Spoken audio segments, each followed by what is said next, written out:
ايه هي آلام أسفل الظهر؟ وايه هي أسبابه؟ ويا ترى ايه هي طرق الوقاية؟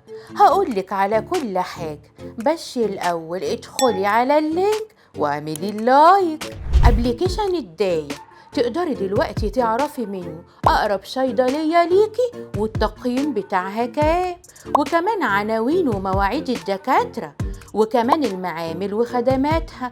حملي ابليكيشن الداية دلوقتي.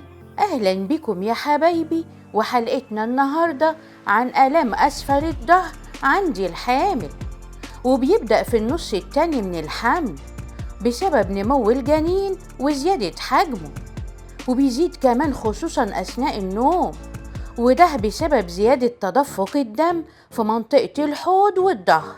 وعلى فكرة بتشعري بالألم دي في آخر 3 أشهر من الحمل، وممكن لبعد الولادة كمان بتقعدي 6 شهور ظهرك تعبان. وكمان من أسبابه زيادة الوزن والتغيرات الهرمونية اللي بتسبب ارتخاء الأربطة وفصل عضلات البطن المستقيمة، ده غير الضغط العصبي. طب تعالي بقى لما أقولك على طرق الوقاية. حافظي على وزنك يا بنتي، وبلاش الشياكة يا اختي والأناقة وتلبسيلي الكعب العالي، مش وقته. ولما تنامي نامي على فرشة كده تكون ماسكة نفسها. وما تنسيش وانتي نايمة حطي مخدة تحت ركبك عشان ظهرك يستريح، والعبي رياضة تقوي عضلات ظهرك.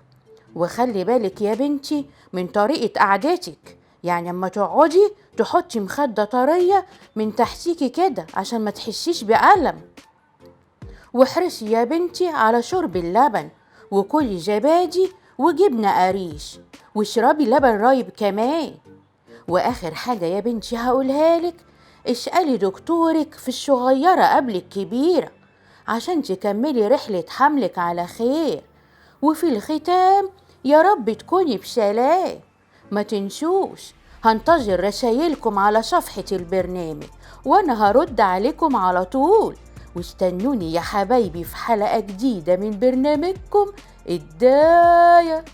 ابليكيشن الداية تقدري دلوقتي تعرفي منه أقرب صيدلية ليكي والتقييم بتاعها كام، وكمان عناوين ومواعيد الدكاترة، وكمان المعامل وخدماتها.